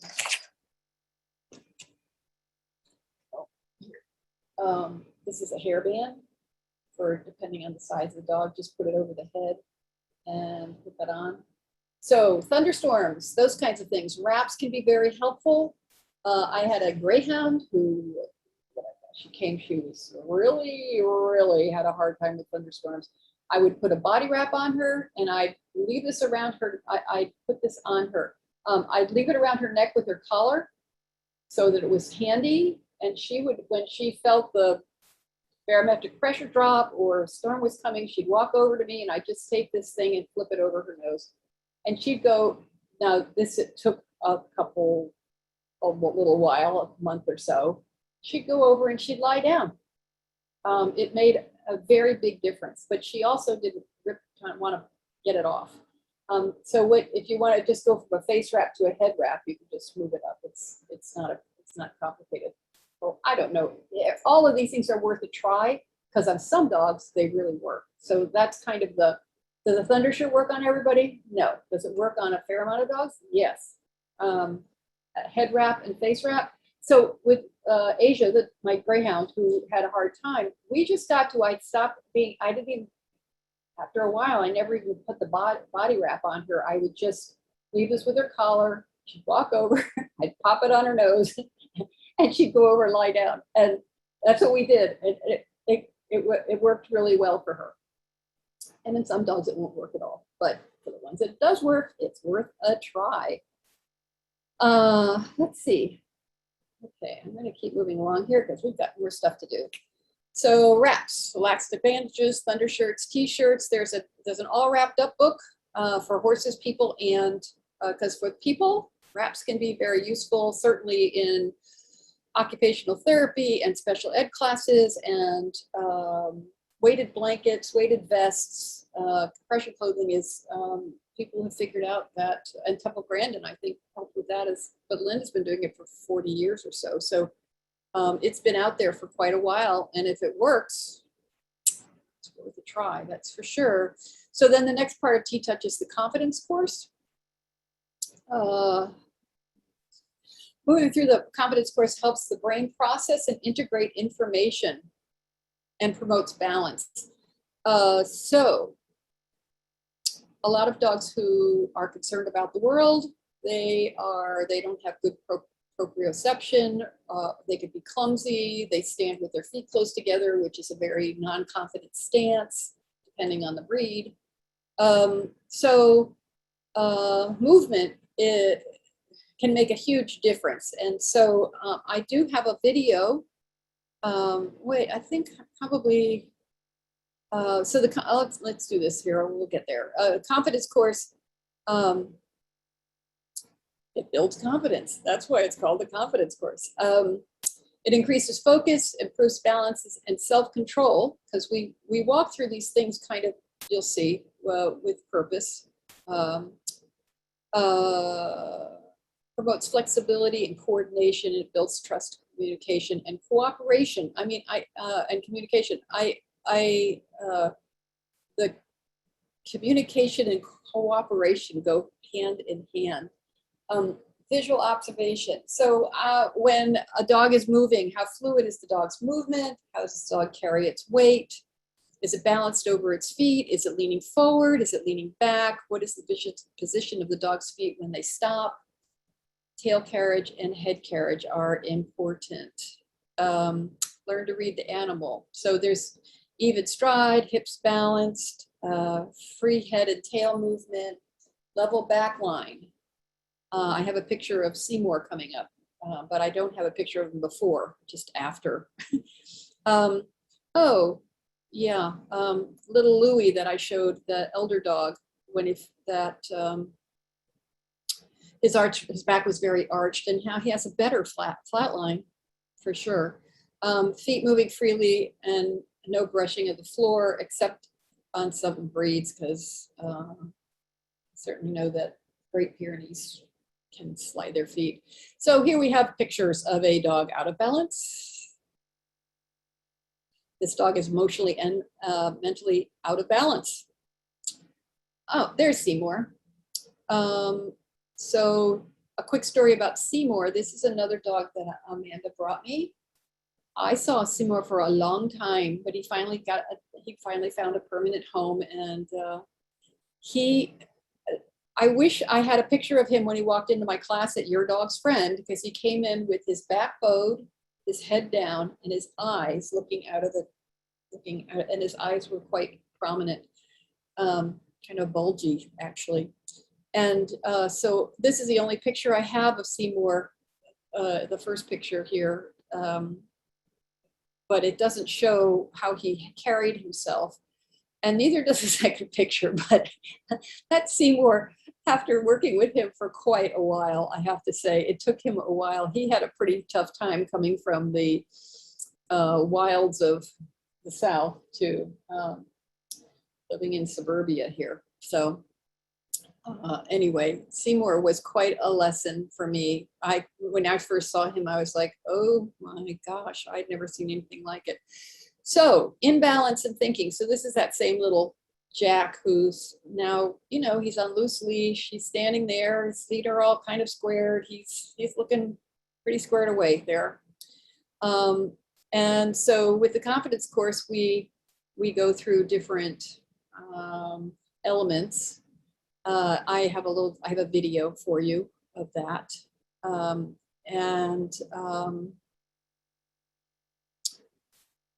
So it's, we use 2 points of contact. It tends to give the dog, as far as I can tell, a lot more confidence. And it also gives you more power to direct them, or it's amazing how it can heighten the communication between you two. Some of the elements are labyrinth, balance beam, star. There's a whole bunch of things. Well, there's a video I have. Let's hope that that comes up nicely. And then the balance leash. Let's leave the balance leash. Let's find, oh, I have to leave this. Proprioception is the dog's Thank or you. person's, Sorry, or guys. for that matter any animal's, awareness of their body in space. This awareness of the body is really important for balance and well-being. When the dog moves, it triggers the proprioceptive senses because it's sensed through receptors in the muscles and the joints and the skin. So moving the dog is really important if we want to improve their proprioception. In TTouch, we can use the confidence course for this. We want to get the dog to move slowly and consciously and to engage in what they are doing. We therefore use a series of obstacles at ground level that encourage slow, non-habitual movement, including turns through the body in both directions, lifting and placing the feet, balance exercises, and experiencing a range of surfaces under the feet. There are many components to the confidence course. We can use poles or cavaletti to walk over, tram lines in different formations to walk between, cones or weave poles or flower pots to weave around. We also use different surfaces. You can use anything that you have lying about: carpet, plastic, wood, rubber, or you can make use of natural surfaces like gravel, bark chippings, grass or concrete. Anything that gives the dog a different experience. We also use things like balance boards. You can just use a wide plank on the ground or on bricks. We use the labyrinth, which is a very space-efficient way to allow the dog to turn in both directions through the body. Try setting out a confidence course with whatever you have lying around. You can use bits of guttering or pipe, garden canes, planks, flower pots, rope, whatever you can find. Have a look in your shed or garage and use your imagination. Remember to encourage turns through the body in both directions, slow movement, and different surfaces. As you lead your dog, give them plenty of pauses to allow them to process information. So as you go through the labyrinth, for instance, pause on each turn.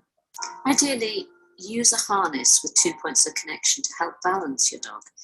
And if they get stuck, stroke the lead gently, keeping your body relaxed and keep moving your feet. The confidence course is an excellent tool to help improve dogs' balance, performance, and, well, confidence. Why not try it and see? There, balance leash. So, this is a cool thing, the balance leash. It basically just takes, if you have a dog on a collar, you can just use the leash to put around them and stop them from the chest rather than the collar on the neck.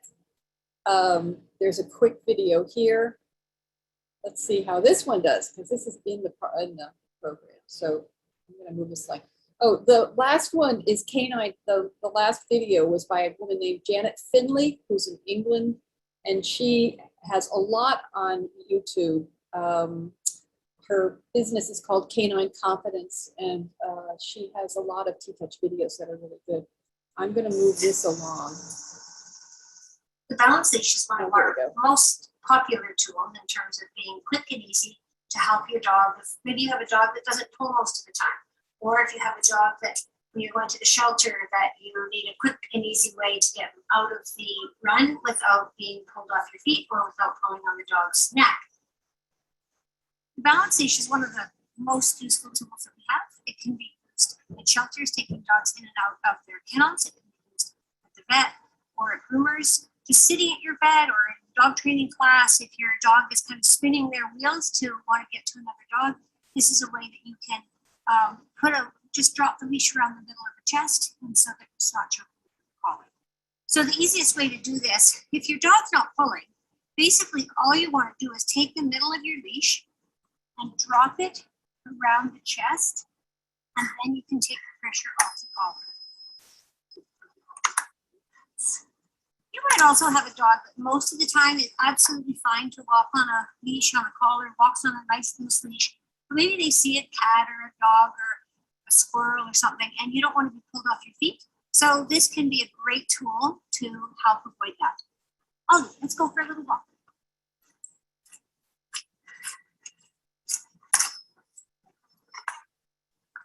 Good boy. So if he gets a little bit ahead of me, of course he'll walk perfectly now, what I can do is simply take the leash, hold him by the collar for a moment, drop it around the chest without leaning over him. Now I can take the pressure off the collar, and if I like, I can just hold this in one hand. So when I give him a little signal, it's actually going to shift his balance back rather than being put out of balance and triggering a postural type of tension through his back. Nice. Right. Steady. So, what a good boy. So sometimes you might have a dog that either is so used to pulling that they might either back out of it or jump over it. Say you have a really small dog, and what happens with the balance leash, it just kind of comes up underneath their chin. So we can do what we call a balance leash plus. So to do the balance leash plus, I'm basically going to drop the lead down, and if I know my dog well, I can just bring the end up through the front legs so that it starts going around the opposite side elbow from where you're standing. And to avoid this dropping off, I'm going to take the end, steady the, hold the leash in place, and bring this up through his collar.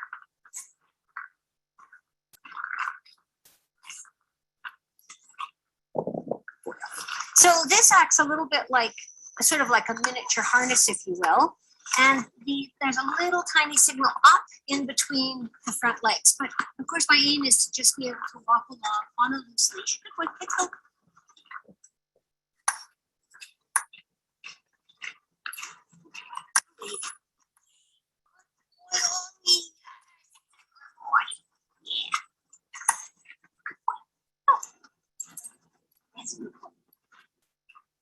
Okay.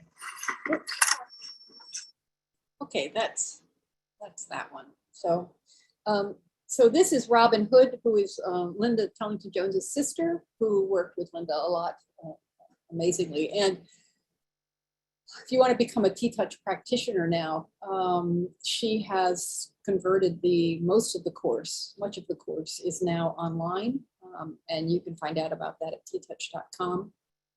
Let's see. So that's Robin Hood. Oh, this is the information for Janet Finley, and this slide is out of place. I was going to put this before Janet Finley's video. So she is canineconfidenceacademy.com, and on YouTube she has a lot of videos that are very good with different TTouch, showing TTouch. And we're pretty much done here. TTouch is worldwide. It's all over the place. It's been around for 40 years. And here we have questions. That's my little puppy. That was my puppy, Luna, who's now a big girl. And thank you very much. So, Okay, Pam, I'm going to zip through some questions here. I'll make them as quick as I can. Okay. Well, first of all, you mentioned a book earlier, you mentioned a few books, but it was let's see, Temple Grandin. Not the one about rats. There was another one. Temple Grandin, Thinking in Pictures. What about Linda's book? Linda's book is called, well, what's the simplest book for somebody starting off? They don't have demonstrations and. Hold on a second. Yeah, I looked on my bookshelf too, and I couldn't find it.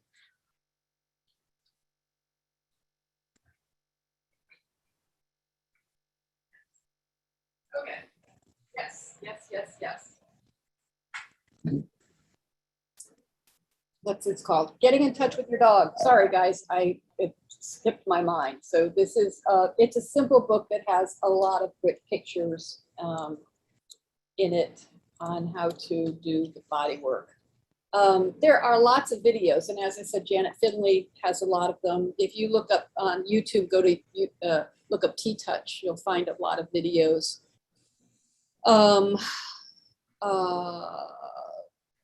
it's out there. It's out there. It was first started with horses and then moved into the dog world about 26, 7, 8 years ago. Okay. So next. Brushing. Somebody wrote that they know brushing can help stimulate neural pathways in people. What about in dogs? I imagine so, but TTouch is a good way to, a lot of dogs are kind of grooming adverse, and TTouch can be a way to kind of help get over that. Also, the tools that they're using to groom often are kind of harsh, and so starting with something, there's something called a jelly scrubber, which is kind of soft and flexible, is a good way to get some dogs who are having trouble being groomed. You can use one of those to actually do TTouches or start to get them more comfortable with grooming.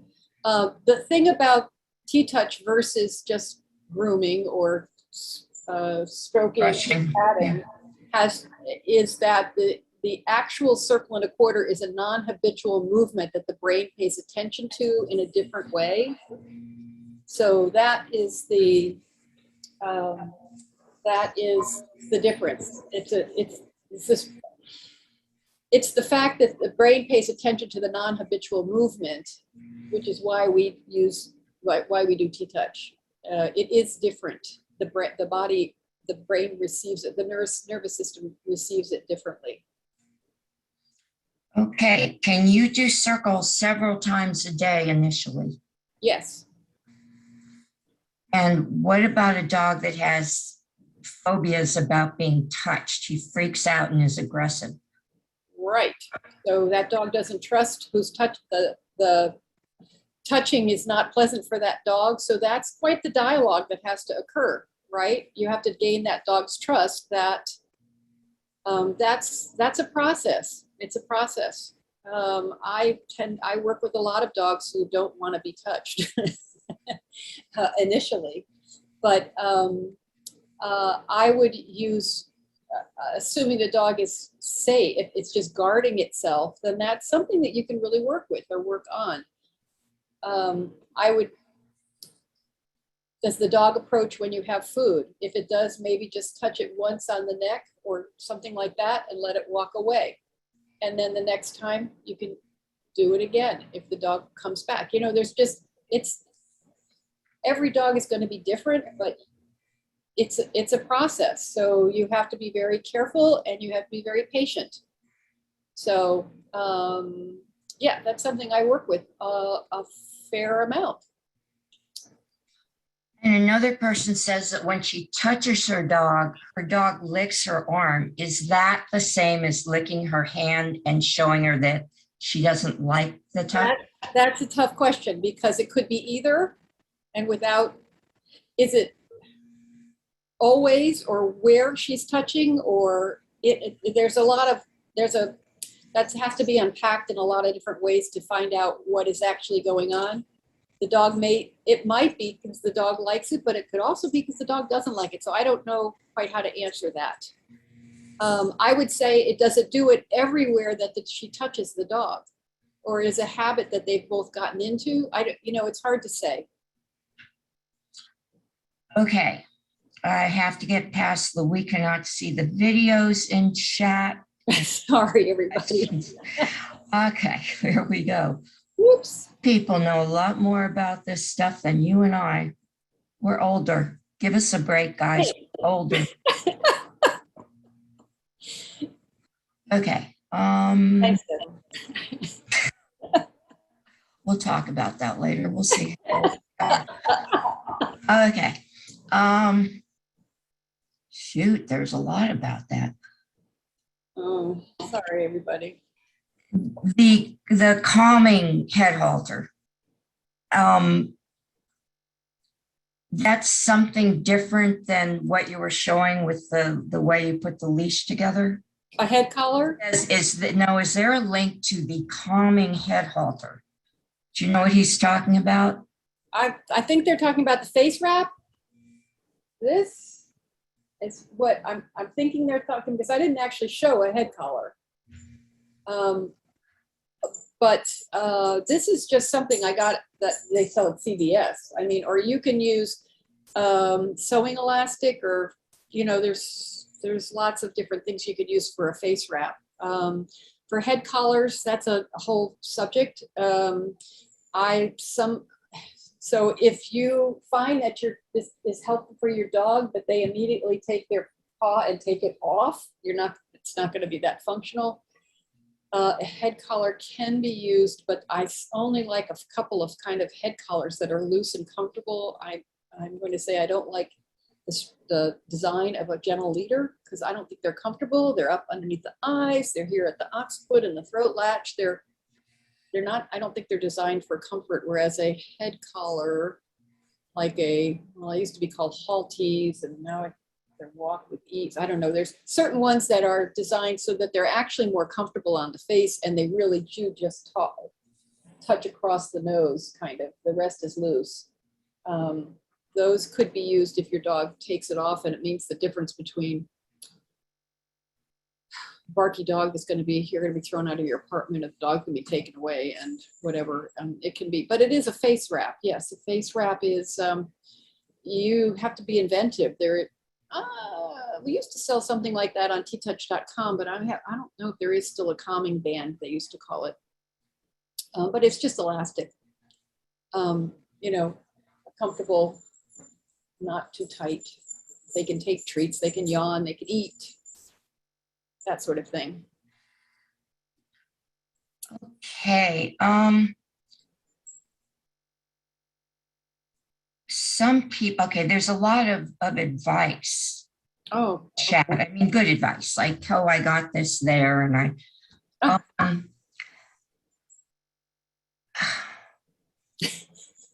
okay.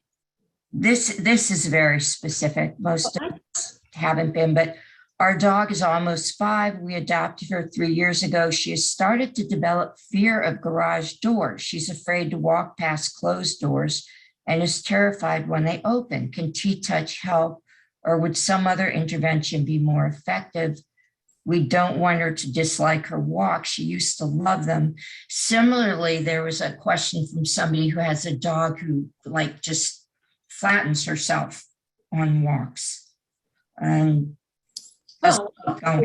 yeah, I wonder what's going on around them when that's happening. That's interesting. There needs to be more about that one.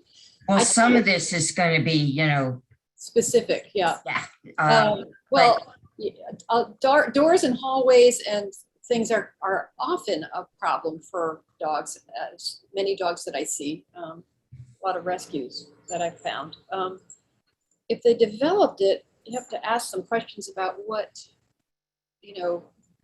was going on around this when that started happening. I mean, so how it happened, in what context did that happen, or that kind of thing.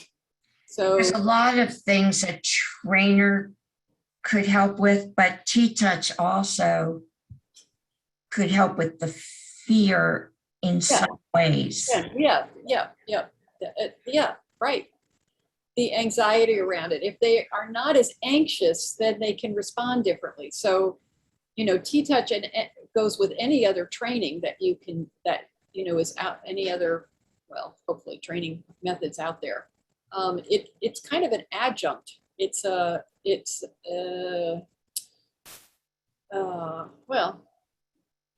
positive training anyway. Yeah,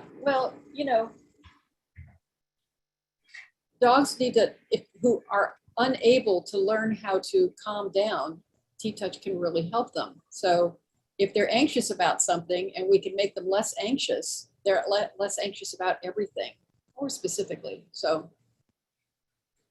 And then somebody asked, and this is a great lead-in, about your class, how involved the dogs are, and oh, well, there's not that many in it. Since right. I actually do demos, and you guys work with your dogs at the same time. So we go over a lot of this information more generally, but we do a lot of hands-on. So it's more practical. as well, so you can work with your dog and ask questions while we're doing that and answer specifics and that kind of thing. So there's more practical. It's more of a practical. And there are only 6 handlers and dogs. Sometimes we do 6, sometimes we do 8, but usually, around 6, because it's a different setting. This is me telling you about it. That is actually working with your dogs and the specifics of areas that they have a hard time with, or whatever different problems you're having. Yeah. I think that's probably about it. The other thing I want to remind everybody, as I said earlier, our webinars depend on donations. And if you go to our homepage in the right-hand upper corner, you'll see a donations icon. And if you go to our webinars page under schedule, we have our schedule up all the way through February. And one last word of advice before we say goodbye to Pam is also under webinars, you'll see a section that says video. It can sometimes be easier to find the webinar videos there than it is going to YouTube. There are 3 pages of them. There are also veterinary talks, and there are some quick trainer tips. Hi, Kat. And yeah, and yeah, that's it. When a black cat appears, you know it's time to go. Yeah. What can I say? Yeah, thank you. You're getting a lot of thank yous from, Thank you, everybody. people in chat, including from Sweden and from the UK. Oh my goodness. And Ireland. Well, that is the UK. It depends. Won't go into that now. That's it. Australia too. Whoa. So anyway, since her class is online, if you're from Australia or Sweden, or, Ireland, you can take it. And I will see you next time at our webinars, which you can Great. easily. I do this class often, so if you don't get into this one, we'll do it again. If you don't get into this one, email us and we'll convince her to set up a second one. Yeah. Yeah. Okay. Well, thank you, Pam, and thank you, everybody. See you next time. Bye. Thank you, Deborah. Thank you, everybody. Bye.